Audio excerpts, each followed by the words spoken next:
Primeiramente, gostaria de agradecer a Edgar, a todos aqui da casa, que me recebem e me convidam para vir aqui, né, para que a gente possa, em alguns minutos, poucos minutos é verdade, mas que a gente possa, em conjunto, poder entender um pouco da nossa querida doutrina espírita.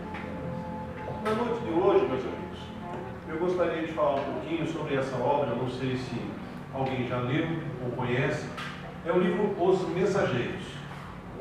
Os Mensageiros é uma obra escrita em 1944 pelo nosso querido Francisco Cândido Xavier, através do espírito de André Luiz, que nós estamos estudando na casa. Eu só vou pedir para você não estar assim, para eu fechar aqui e você com a vontade, tá bom? E aí o André Luiz, ele é o autor discográfico dessa obra, né? E ele nos traz muitas informações. É uma coleção. São 13 obras no total, né? A primeira, Nosso Lar, né? Quem conhece. A segunda, Os Mensageiros. E eu estou trazendo essa obra para a gente poder falar um pouquinho hoje, porque agora na quinta-feira desta semana, portanto depois de amanhã, estará nos cinemas o filme Nosso Lar 2, né? Que é basicamente a continuação da primeira história do Nosso Lar, quem assistiu, né? E nós então teremos agora o número 2, o filme número 2, né? E o nosso querido Emmanuel, ele nos fala que a grande caridade que nós podemos fazer ao Espiritismo é a sua divulgação. Então, quem puder, tiver a possibilidade de ir aos cinemas e acompanhar essa obra, né, que está escrita pelo nosso querido André Luiz. E quem é o André Luiz? Que muito se fala dele, inclusive se estuda aqui na casa. Nós estamos estudando André Luiz há 8 anos, né, no centro que eu frequento. Há 8 anos nós estamos trabalhando a obra, são 13 livros. André Luiz, na verdade, ele se identifica como na última encarnação ele tenha sido médico na cidade do Rio de Janeiro. E para por aí. Não há mais nenhum detalhe sobre quem seria esse médico, né? Até porque naquela época em que ele desencarnou, a família não estava aqui. E a Federação Espírita Brasileira sofreu um processo em função de obras psicografadas por Humberto de Campos. A família queria direitos autorais do morto. Então ele resolve adotar um pseudônimo, André Luiz, que era o nome do irmão do Chico Xavier, né? Adotado esse pseudônimo, ele passa a escrever. Muito embora há relatos de que André Luiz, e eu particularmente, tendo estudado um pouco a obra do André Luiz, e a gente vê o conhecimento técnico que ele possui, uma intelectualidade muito exacerbada, acredita que seja um espírito muito evoluído no aspecto intelectual. Alguns dizem que seria Carlos Chaves, né?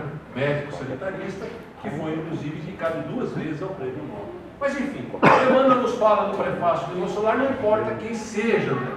O fato é que ele desencarnou, chegou no mundo espiritual de uma maneira um pouco inesperada. Ele era católico, na última encarnação, sofre um problema de saúde e desencarna. E aí então ele passa um período numa região umbralina, uma purgação, um tipo de um purgatório. E lá ele experimenta muitas adversidades, até ser recolhido na colônia Nosso Lar. Nosso Lar é uma cidade espiritual, uma colônia espiritual situada na atmosfera da cidade do Rio de Janeiro. E quando ele é acolhido, é esclarecido que aquele tempo que ele ficou expurgando lá na região umbralina era pelo fato dele ter sido suicida. E então ele contesta essa informação. Não, eu não sou suicida. Ao contrário, eu não queria morrer, né? Mas pelo fato de ser médico, né? Beber, fumar, até com sífilis ele chega no mundo espiritual e diz: olha, você chega aqui na condição de suicida involuntário. Primeiro aprendizado que nós temos de André Luiz, né? Ele não cuidava do presente que é o corpo físico que nós recebemos de Deus, né? E nós precisamos cuidar.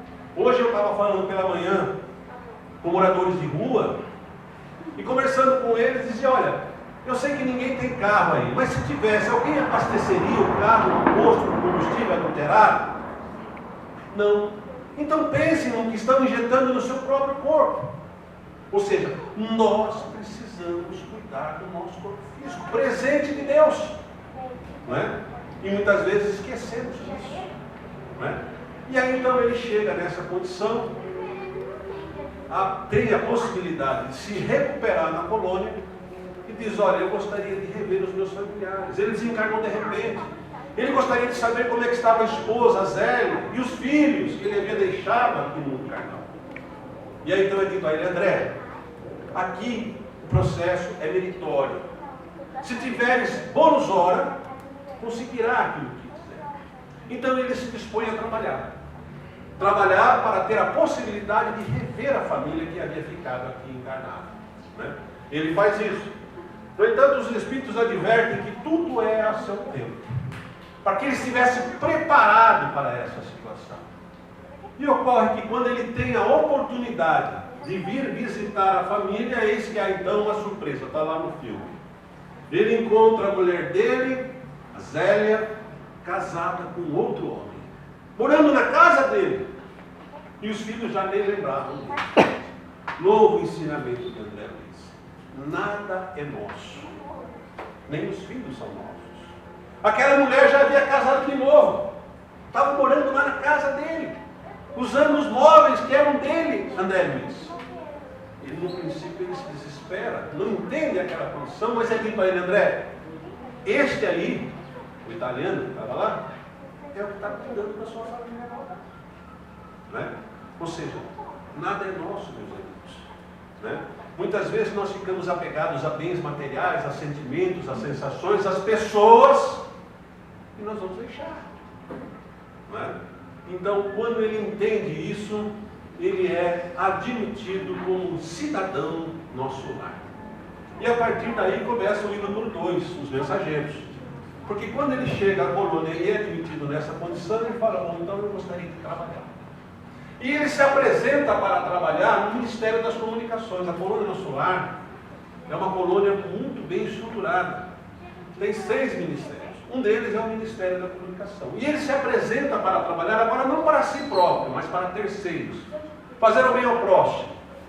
E ele se apresenta então no Ministério das Comunicações, no instituto chamado Instituto do Homem Novo.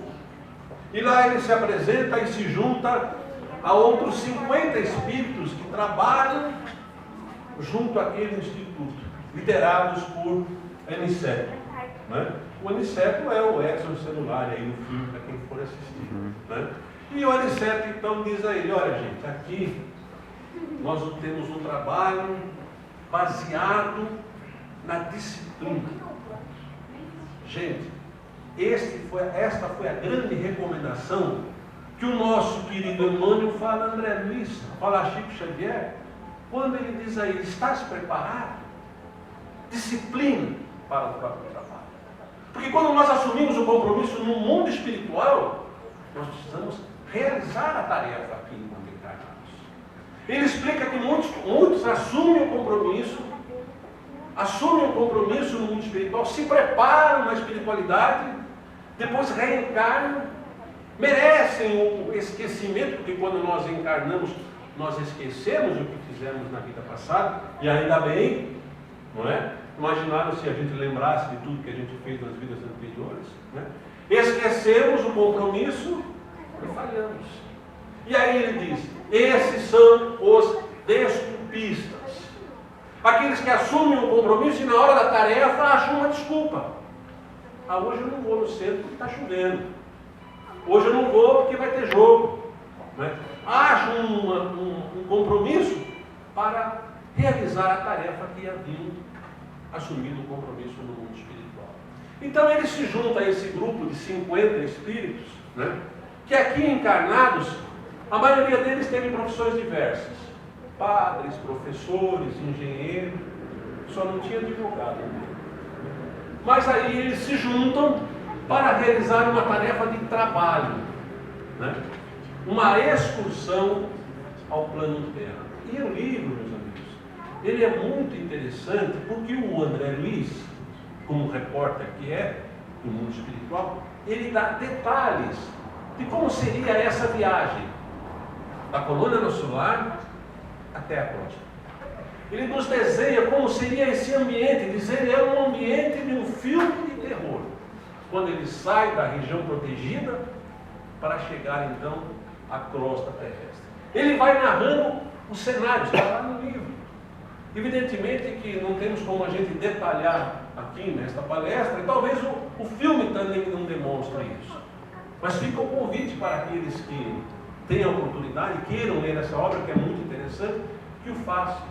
Porque num determinado momento dessa jornada, eles encontram um campo de repouso, chamado Campo da Paz. Ali, eles vão fazer um pequeno estágio de aprendizado, antes de chegar à costa. E quando eles chegam lá, ele identifica um castelo medieval. Um castelo de origem medieval, onde ele faria o seu repouso naquela noite. E quando ele vê aquele castelo, aquela fortaleza, ele pergunta para o Alfredo, que é o administrador do castelo, mas por que tamanha segurança? Por que essas barbacanas? Por que as defesas? E o Alfredo explica para ele, André, nós estamos aqui numa região ingalina, uma região trevosa, né? E conta a ele uma passagem muito interessante de uma fábula da serpente e do santo. E ele diz, numa floresta havia uma serpente, e todo aquele que passava pela floresta era atacado por essa serpente. Até que o santo, um dia passando, ela deseja atacar e diz, minha irmã, é da lei que não se faça. Ela se arrepende, repensa o seu comportamento e se modifica. Mas a partir do momento em que ela se modifica, ela muda a sua maneira de pensar, aqueles outros que ela havia humilhado anteriormente passam a humilhá-la. E quando o santo retorna, ela está lá humilhada. E ela diz, olha, você não entendeu a missão. O recado foi, não devemos fazer o mal, mas devemos nos proteger dele. Esse é um ensinamento também que nos cabe. Não é? Precisamos estar preparados para isso.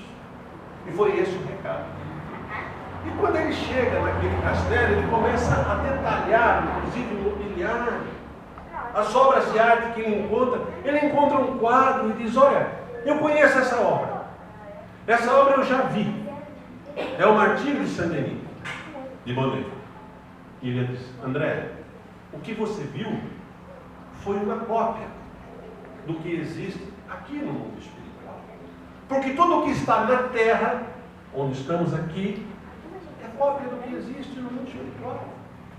O pintor, ele veio ao mundo espiritual em desdobramento, identifica a tela e a reproduz.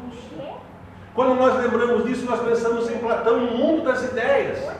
Ou seja, existe um mundo das ideias ao alcance daquele que tem mérito de chegar nela. Né? Esse tinha. Né? Então, o que nós começamos a perceber, meus amigos, através da narrativa do André Luiz, é que existe um mundo espiritual com vida abundante. E nós, muitas vezes, desconhecemos esse fato. Eu, particularmente, se tivesse lido essa obra há 20 anos atrás, faria, mas que é obra de ficção. Isso não existe. Não é? E nós estamos diante de uma obra que tem 80 anos.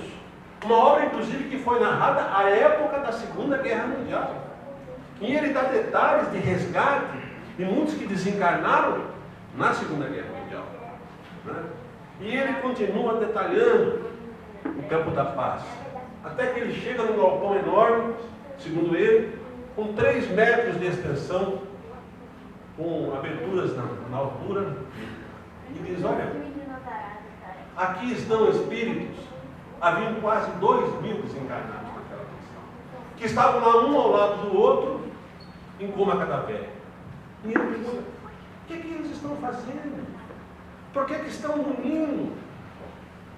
E aí o benfeitor responde, André, eles estão aí nessa condição, porque quando eram encarnados, acreditavam que quando desencarnassem, ficariam dormindo. Eles estão aí no sono da morte, até o momento do seu despertar. Cada qual no seu momento, cada qual na sua oportunidade. E eles estavam lá, muitas vezes até um ou outro se despertaram, mas porque ainda não tinham se arrepender daquilo que fizeram. Né? Ou seja, eles estavam naquela condição porque não tinham acesso às situações superiores, não tinham acesso, por exemplo, à colônia no solar. Porque dentro da doutrina espírita, meus amigos, quando nós lemos o livro Céu e Inferno, nós vemos lá o Código Penal da Vida Futura. E o Código Penal da Vida Futura trata que o primeiro passo é o arrependimento. O sujeito precisa se arrepender. Mesmo depois de desencarnado, se ele não se arrepender, ele não se retifica. Se ele não quiser mudar, não é um outro, um terceiro que vai fazer com que ele mude. Ele próprio precisa querer mudar. Quando Maria do Carmo fala, o que viemos fazer na casa espírita é a busca da nossa memória interior. Evidentemente que muitos de nós conseguimos ou uma mensagem psicográfica, ou a cura espiritual, mas a cura maior é a que nós produzimos em nós mesmos, através da nossa mudança interior. Quando compreendemos, meus amigos, que a morte não existe, que a vida é imortal, olha que coisa maravilhosa a gente compreender isso, entender isso. Mas devemos saber também, a doutrina espírita tem como das pilastras a lei de causa e efeito. Aquilo que fizemos, precisamos reparar. Se não fosse assim, Deus não seria justo.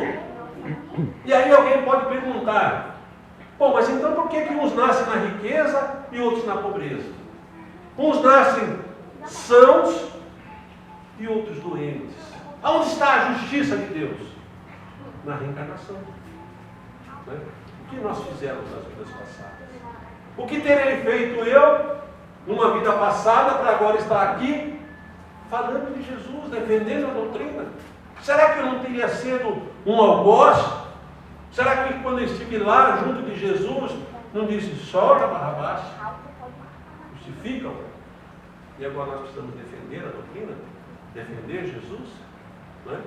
Então isso é o que nós precisamos repensar. O que é que nós estamos fazendo aqui? E o André Luiz é um grande exemplo para nós podermos compreender isso.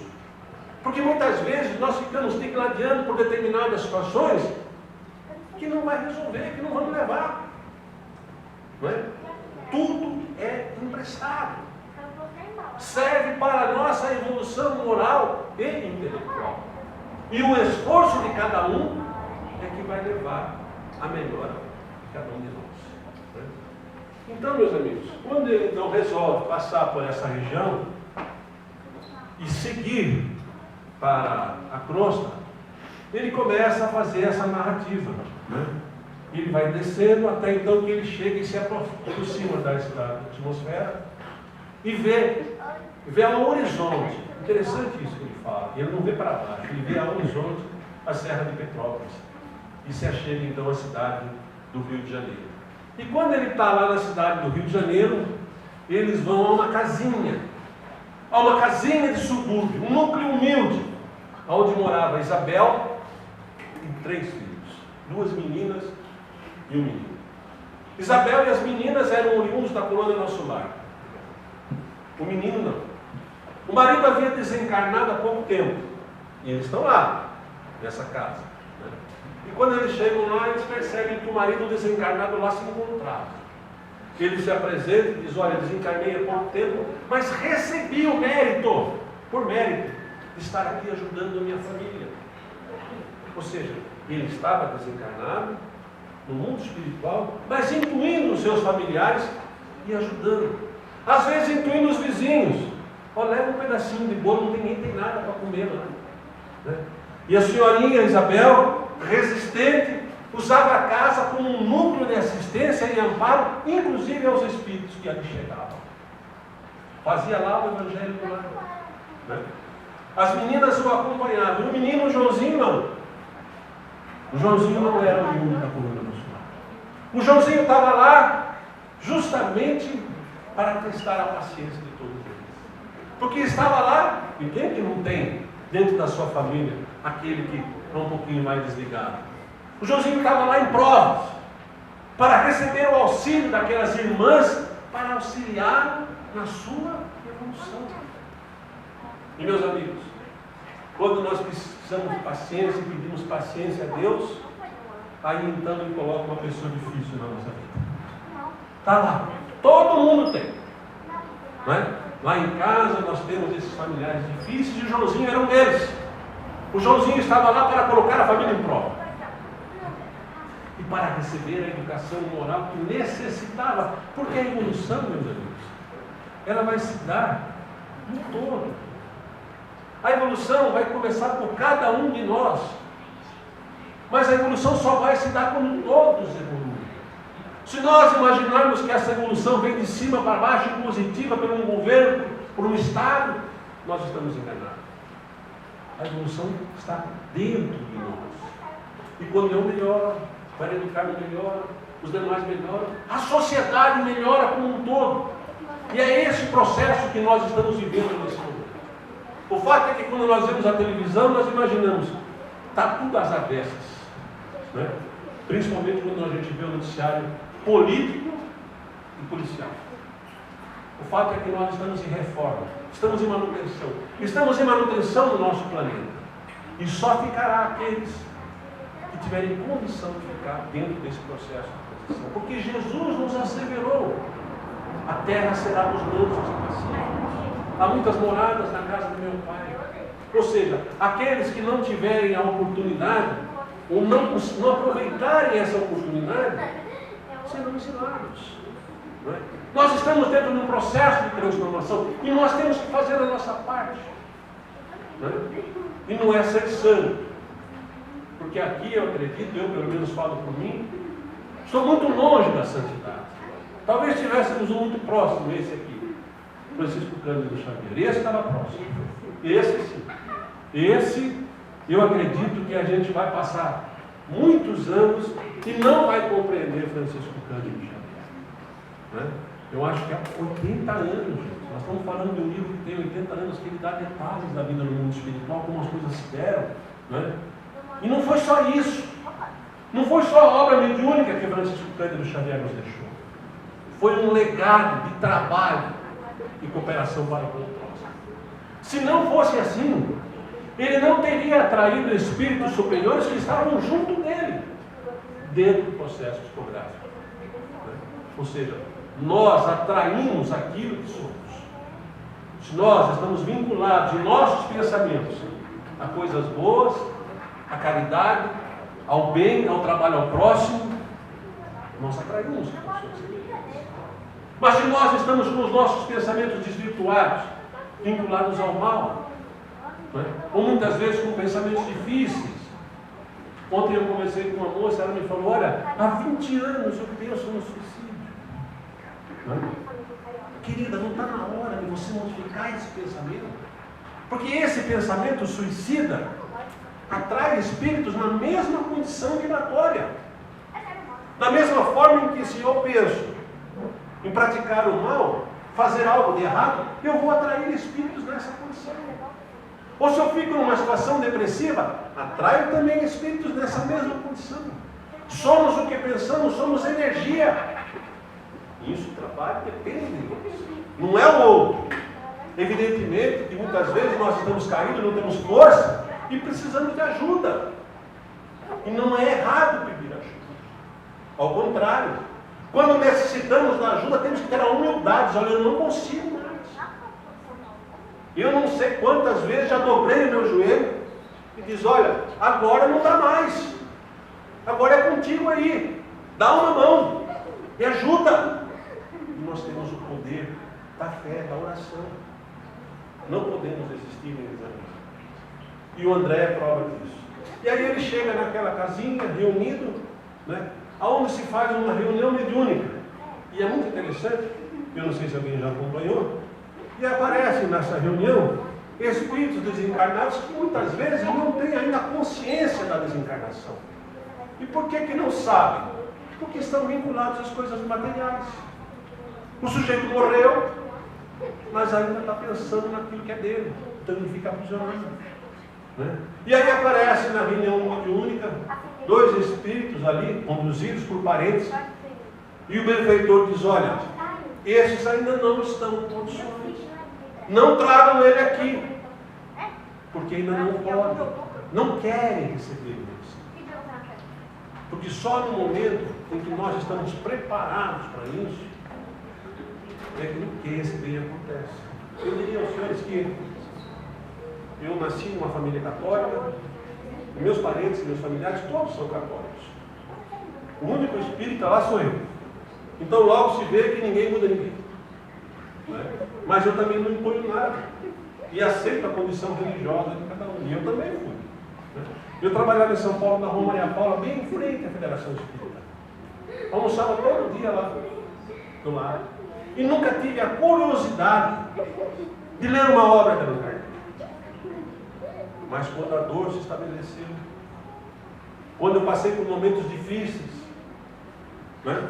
Quando eu procurei saber por que eu estava passando por aquela situação de dor que eu não compreendia, vinha uma casa espírita. E me surpreendi em determinado momento. Com a formação católica que eu tinha, sentei ali e vi alguém falando do Pai Nosso. Falei, nossa, mas não é isso que eu vim buscar aqui. Eu vim buscar solução para o meu problema. Mas a solução estava dentro de mim, na minha modificação interior. Comecei a estudar, a entender um pouquinho por que eu estava passando por aquilo. Porque dei causa. Posso até não conhecer, mas dei causa àquelas coisas.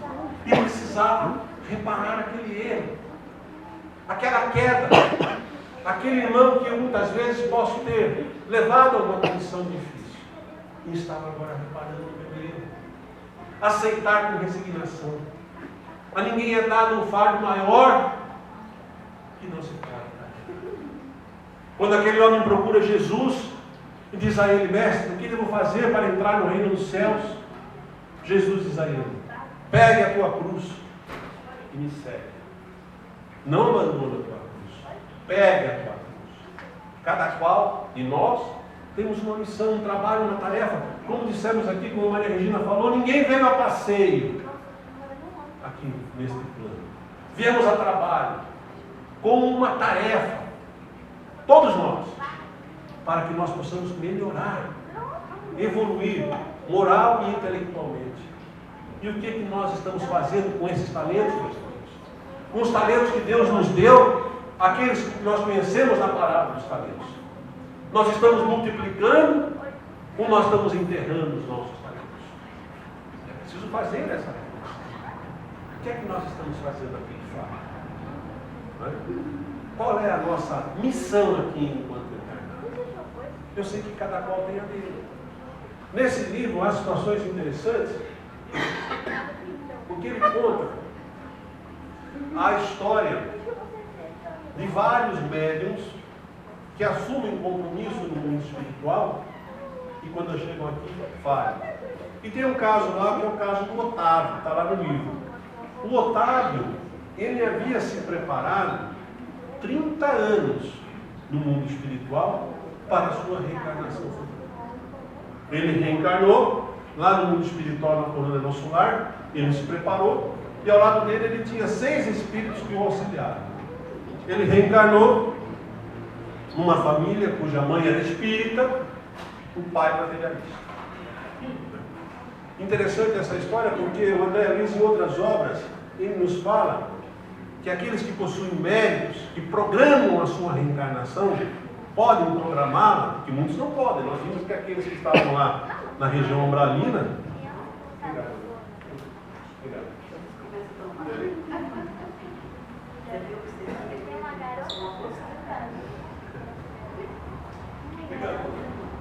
Gente, eu vou falando e depois.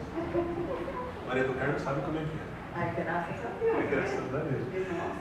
E aí o que acontece? O Otávio, ele se prepara no mundo espiritual, com esses 6 outros espíritos, reencarna numa família, a mãe era espírito, o pai materialista, e como eu vinha dizendo, mérito ele tinha para programar a sua reencarnação, para que a tarefa dele era de exercer a mediunidade. E aí o que ocorre? A mãe desencarna na primeira infância. O pai casa de novo. A mãe traz 3 filhos, depois tem mais 3. 6 ao total. E quem eram esses 6? Aqueles 6 que estavam com ele no mundo espiritual. ajudando ele na reencarnação, para que eles aqui pudessem ser auxiliados por Otávio. Só que o Otávio ignora o trabalho, ignora a oportunidade de trabalhar na mediunidade. Nesta encarnação, diz o benfeitor, ele não deveria se casar. Não que isso fosse um obstáculo, mas poderia dificultar a tarefa. E aí, quando nós observamos isso, nós ficamos pensando, tudo parece evidentemente programado. Né? E aí ele casa, abandona os irmãos e logo em seguida desencarna, sem ter trabalhado na mediunidade. Negou a tarefa. Chega no mundo espiritual na condição de médiuns falidos. Um médium falido. Ou seja, ele assumiu o compromisso, teve a oportunidade e falhou. E está lá, pedindo uma nova oportunidade reencarnatória. Gente, já que nós estamos aqui, e estamos a trabalho, como nós sabemos, vamos aproveitar essa oportunidade. A oportunidade que Deus nos deu. Muitas vezes, reencarnações difíceis, muitas dificuldades. Mas repito, ninguém é dado um fardo maior para você possa carregar. E nós reclamamos. Como se diz aqui no interior, o bom capítulo não erra. Pegue essa oportunidade, faça do limão para limonada. Pegue essa dor, esse problema, essa dificuldade e a transforme. Trabalhe por ela. Trabalhe em prol do outro. Porque isso é o que Jesus nos ensinou. Jesus não criou nenhuma religião, não escreveu uma linha, mas nos disse amar ao próximo como a ti mesmo. E o quanto é difícil, e quanto nós vemos hoje, que as pessoas não compreenderam esse simples ensinamento de Jesus. O mal não cabe em Jesus. É por isso que nós precisamos trabalhar no bem.